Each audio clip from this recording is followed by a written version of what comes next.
Bismillahirrahmanirrahim. Assalamualaikum warahmatullahi wabarakatuh. Yang terhormat Bapak Iwan Ridwan selaku dosen pengampu mata kuliah Psikologi Pendidikan. Alhamdulillah, pada kesempatan kali ini kami mendapat bagian untuk mempresentasikan hasil diskusi dari kelompok kami. Jadi sebelum saya mulai diskusi, izinkan saya memperkenalkan nama-nama kelompok. Yang pertama saya sendiri, Muhammad Rizky Nurfala. Yang kedua ada Difki Faja Umari, dan yang ketiga ada Mahfudin. Kami akan membahas mengenai urgensi psikologi pendidikan dalam pembelajaran. Membahas mengenai urgensi itu artinya membahas suatu hal yang menjurus pada keharusan. Ketika kita mempelajari apapun, ketika itu berkaitan dengan urgensi, maka itu akan ada satu hal yang menjadi keharusan yang kita ketahui sebelum kita mempelajari lebih dalam. Nah, jadi secara etimologi, psikologi secara bahasa yang artinya fisik atau jiwa, dan logos artinya ilmu. Jadi secara etimologi bahwa psikologi itu ilmu mengenai jiwa atau ruh. Nah, secara terminologi, psikologi adalah ruh atau jiwa tidak dapat diamati, sulit diukur, dan ditelaah secara ilmiah, yang merupakan perilaku organisme sebagai wujud adanya berbagai proses mental. Nah, dalam urgensi psikologi pendidikan ada yang namanya konsep psikologi pendidikan. Apa sih konsep psikologi pendidikan itu? Nah, jadi konsep psikologi pendidikan itu adalah ilmu yang mempelajari perilaku dan proses mental organisme dalam aturan pendidikan, yang kajiannya mencakup perilaku-perilaku yang mendasari pembelajaran seperti motivasi belajar dan atribut psikologis lain yang berkaitan dengan perilaku manusia dan pembelajaran. Nah, dalam konteks pendidikan, pengaruh-pengaruh terhadap psikologi setiap individu yang berpengaruh pada perubahan sikap, perilaku, dan tindakan yang dilakukan. Jadi dalam konteks pendidikan ini sangat berpengaruh terhadap psikologi atau kejiwaan dari seseorang. Nah, pengaruh-pengaruh itu terwadahi oleh yang namanya sikap seseorang. Jadi pendidikan sangat berpengaruh terhadap psikologi atau jiwa seseorang, yang memang itu menjadi sebuah perubahan pada sikap seseorang, perilaku seseorang, dan tindakan yang dilakukan. Dalam hal apa? Dalam hal pendidikan, seperti itu. Mungkin untuk materi yang selanjutnya saya serahkan kepada saudara Mahfudin. Kepadanya saya persilahkan. Baik, di sini saya akan melanjutkan dari pemateri Rizky Nurfala. Dinamika perilaku manusia adalah sekumpulan perilaku yang dimiliki oleh manusia dan dipengaruhi oleh adat, sikap, nilai, etika, kekuasaan, persuasi, dan genetika. Pada dasarnya, individu mempunyai keinginan untuk memenuhi kebutuhan, bahkan lebih. Itu dinamakan nafsu, dan yang membuat nafsu atau keinginan tersebut yaitu ketidakbahagiaan yang dialami setiap individu, sehingga individu perlu menyesuaikan dan menggunakan segala aspek yang ada pada dirinya. Untuk individu memerlukan perilaku yang dinamis.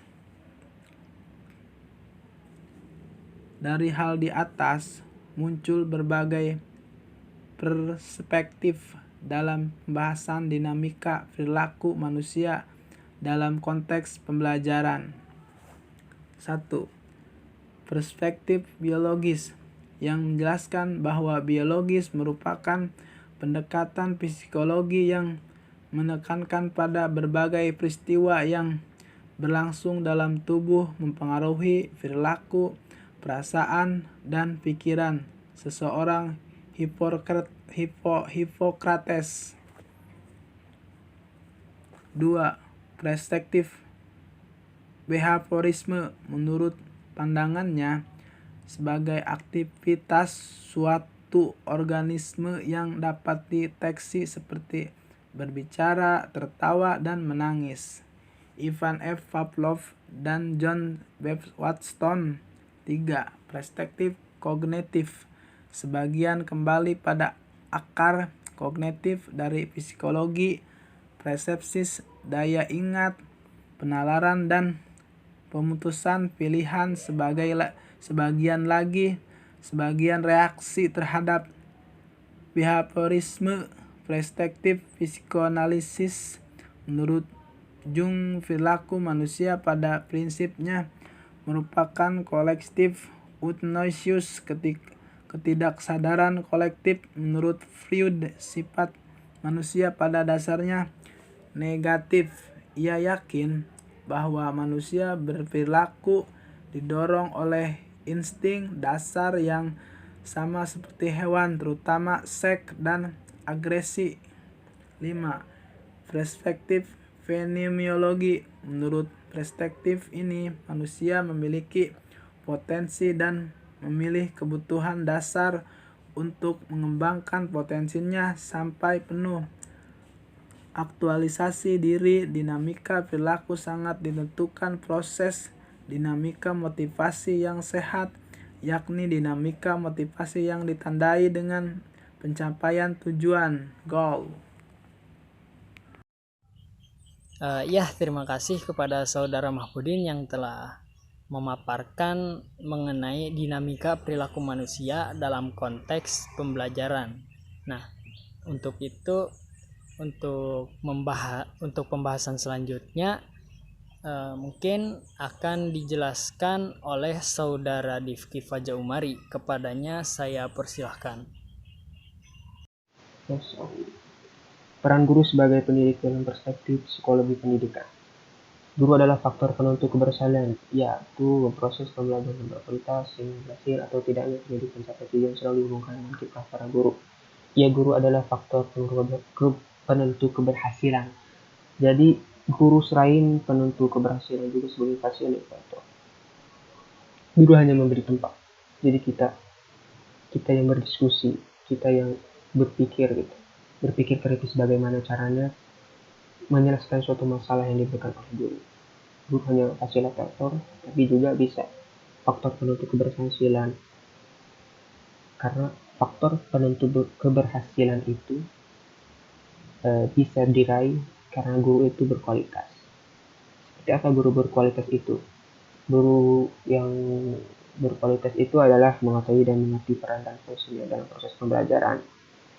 Peran guru sebagai pendidik nih, yang pertama ada konservator. Konservator itu pemelihara, artinya pemelihara suatu ilmu gitu. Yang dimaksud pemelihara di sini adalah bisa membimbing, bukan membimbing sih, memelihara ilmunya itu supaya bisa ditangkap oleh para murid-muridnya gitu. Dan bagaimana caranya supaya si ilmu yang diberikan ini tidak sia-sia. Jadi dipelihara bagaimana caranya gitu oleh guru. Terus transmitter, penerus. Artinya guru juga selain mengajarkan juga harus menjadi teladan, penerus yang akan baik bagi si peserta didiknya. Jadi guru harus menjadi teladan. Terus ada transformator, penerjemah. Jadi ketika muridnya tidak mengerti, maka dijelaskan. Ataupun ketika muridnya tidak paham ataupun bingung, maka guru mengulang kembali materinya. Terus ada penyelenggara, karena guru ini adalah sebagai organisator ya, sebagai pendidik, jadi bisa menyelenggarakan suatu sistem pembelajaran yang baik dan bermutu bagaimanapun caranya, apapun, seperti misalnya digital gitu, atau dari lisan verbal gitu, ataupun non verbal, karena dalam menyampaikan suatu itu biasanya banyak tipe-tipe murid yang beda. Artinya beda dalam menangkap suatu materi. Ada yang menangkapnya itu dari verbal, ada yang dari non verbal ataupun nulis gitu. Terus di sini ada juga peran guru sebagai pengajar, perencana. Artinya perencana di sini tuh maksudnya luas gitu.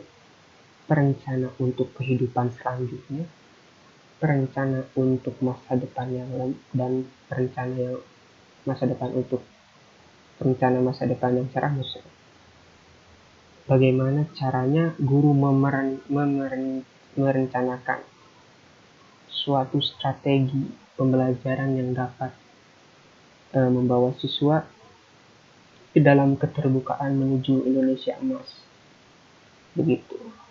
Ataupun yang kedua, organizer pelaksana. Jadi guru itu sebagai pelaksana yang pertama kurikulum ataupun pelaksana pembelajaran yang baik dan bermutu. Jadi guru itu sebagai pelaksana dalam suatu tindakannya pun harus menjadi teladan, begitu. Yang ketiga, evaluator atau penilai. Penilai yang dimaksud adalah guru itu bukan hanya sebagai bisa menilai itu dari suatu lingkungan saja, lingkungan pendidikan maksudnya. Guru juga harus bisa berkomitmen untuk melakukan penilaian kepada orang tua siswa atau siswinya, ataupun penilaian dalam masyarakat, tapi tidak dengan menanyakan turun langsung ke masyarakatnya, tapi cukup dengan orang tuanya saja. Jadi penilaian ini berartinya luas. Jadi bukan hanya di lingkungan sekolah saja penilaian itu. Guru juga harus bisa menilai dari lingkungan keluarganya. Karena kalau kita melakukan penilaian di sekolahnya saja, itu penilaiannya terlalu sempit dan cenderung tidak ada namanya perbandingan gitu di antara di sekolah dan di rumah. Karena belum tentu di sekolah dia misalnya baik, di rumah kan ya alam gitu. Jadi guru itu harus bisa melakukan penilaian yang lebih luas lagi. Terus yang terakhir, terima kasih ya, mohon maaf atas segala ketidaklancaran berbicara saya, karena ini no code, no edit, pokoknya langsung aja saya jelaskan, karena itu adalah sifat manusia gitu ya. Ketika berbicara pasti dia berpikir, apa yang dikeluarkan itu adalah hasil pikirannya gitu. Jadi kadang suara saya itu agak gagap gitu, karena gugup, dan pokoknya mohon maaf atas kesalahan saya ya, karena kurangnya itu dari saya, lebihnya itu dari Allah. Terima kasih. Wassalamualaikum warahmatullahi wabarakatuh. Dan jangan lupa bersyukur untuk kali ini. Alhamdulillahirabbil alamin.